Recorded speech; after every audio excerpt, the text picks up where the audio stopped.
우리가 세상을 살아가는 동안 가장 먼저 만나는 것은 감각입니다. 눈은 보이는 것을 끌어들이고, 귀는 들리는 것을 담아내며, 코는 냄새를 맡고, 혀는 맛을 헤아리고, 몸은 차가움과 따뜻함을 느끼고, 의식은 그 모든 감각을 하나로 엮어 나라는 인간의 세계를 만들어냅니다. 이 6가지 문이 육군이며 우리가 세상과 연결되는 통로입니다. 하지만 반야심경은 이 익숙한 세계를 부드럽지만 단호하게 뒤집어 놓습니다.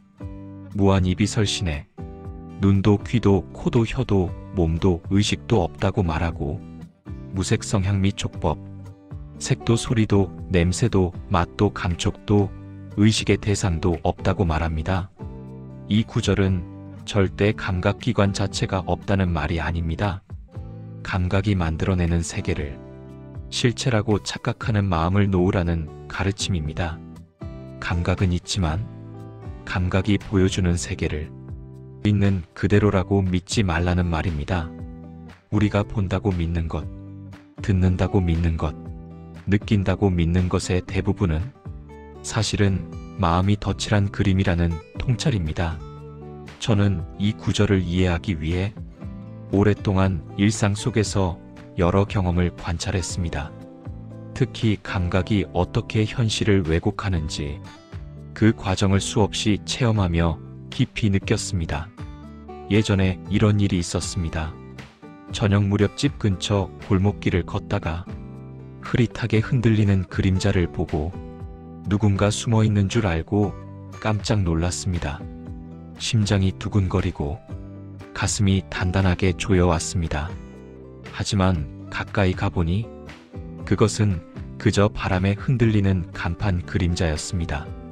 그날 저는 스스로에게 이렇게 말했습니다.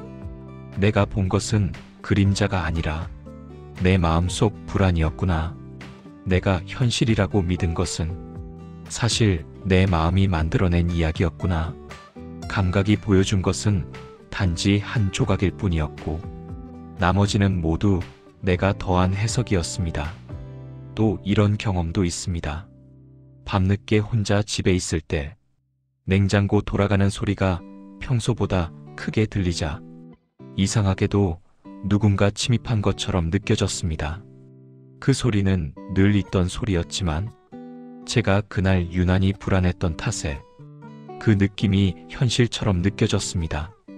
이때도 깨달았습니다. 감각은 단지 신호를 보내는데 그 신호를 부풀리거나 왜곡하는 것은 언제나 마음이라는 것을, 반야심경의 가르침은 이 점을 가장 정확하게 찌르고 있습니다. 무한이비설신에 눈, 귀, 코, 혀, 몸 의식은 있지만 그것이 절대적 기준이 아니라는 뜻.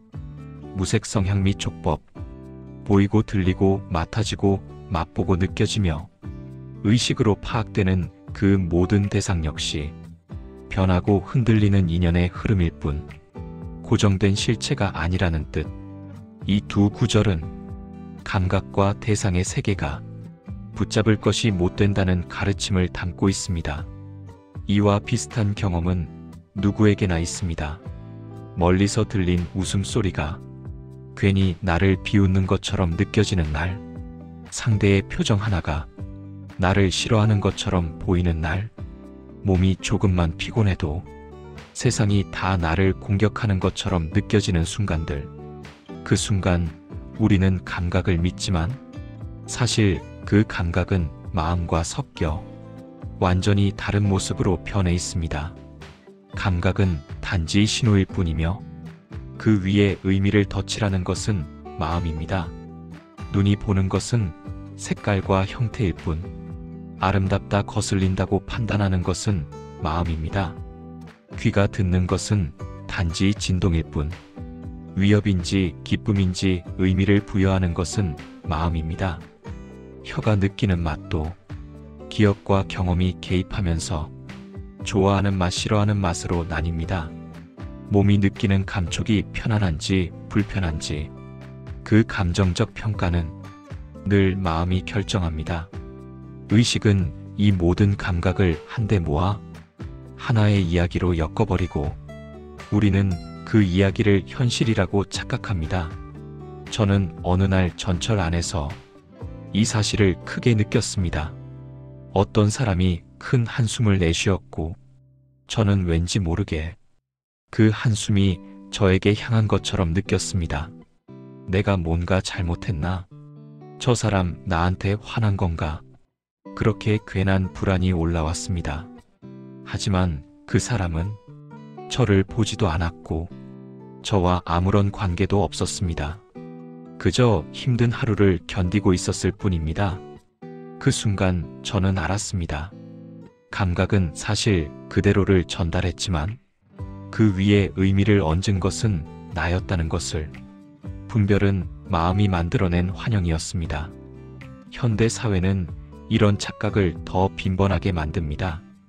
우리가 하루 동안 접하는 정보량은 옛사람들의 일생보다 많다고 합니다. 스마트폰 화면을 넘길 때마다 눈은 멈출 틈이 없고 알림이 울릴 때마다 귀는 과민해지고 끝없이 이어지는 소식들은 의식을 계속 흔들어 놓습니다. 저는 어느 날 하루 종일 일도 하지 않았지만 머리는 이미 지쳐버린 경험이 있습니다. 자극은 많았지만 진짜로 본 것은 거의 없었습니다. 감각의 과부하가 마음을 흐리게 만든 날이었습니다. 감각이 너무 많아지면 정작 중요한 것을 보지 못합니다. 너무 많은 소리가 들리면 정말 들어야 할 소리는 사라집니다. 정보가 넘치면 진짜 의미는 그 안에 묻혀버립니다. 그래서 반야심경의 가르침은 현대 사회를 살아가는 우리에게 더 절실한 메시지가 됩니다. 감각이라는 필터가 진리가 아니며 그 위에 무수히 쌓인 분별이 진짜 리얼리티를 가리고 있다는 사실. 우리는 반드시 이 점을 자각해야 합니다. 그렇다면 우리는 어떻게 감각의 착각을 넘어 있는 그대로의 세상을 볼 수 있을까요? 그 첫 번째 단계는 멈춤입니다. 멈춘다는 것은 마음의 자동 반응을 잠시 내려놓는 것입니다. 눈에 무엇이 들어와도 즉시 판단하지 않기, 귀에 어떤 소리가 들려도 바로 의미를 붙이지 않기, 코에 닿는 냄새가 좋다 나쁘다로 변하기 전에 멈추기, 몸에 닿는 감촉이 편안함 불편함으로 나뉘기 전에 바라보기.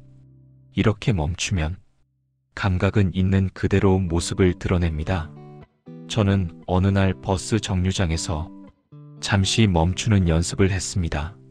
사람들의 발자국 소리, 버스 브레이크 소리, 아이의 웃음, 바람이 전선에 부딪히는 소리, 이 모든 것이 의미를 잃고 그저 하나의 현상으로 들렸습니다.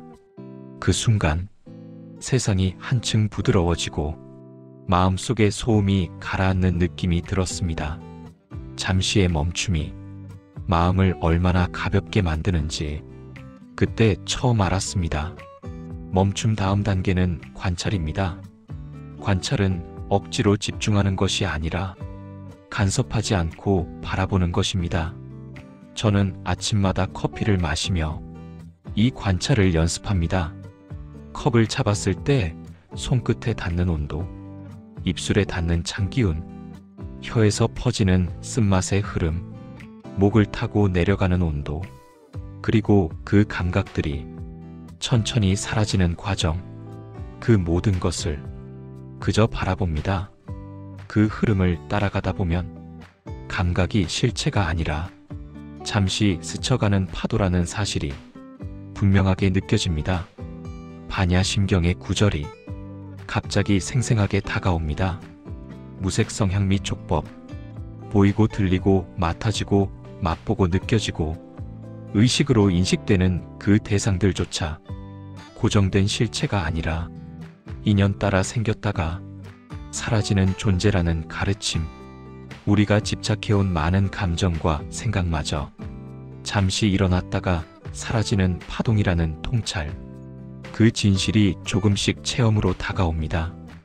일상에서 감각을 비우는 연습은 아주 작은 순간에서 시작할 수 있습니다. 아침에 세수할 때 물의 온도가 얼굴에 닿는 느낌을 평가하지 않고 느껴보기. 걷는 동안 발바닥이 바닥에 닿는 감각만 바라보기.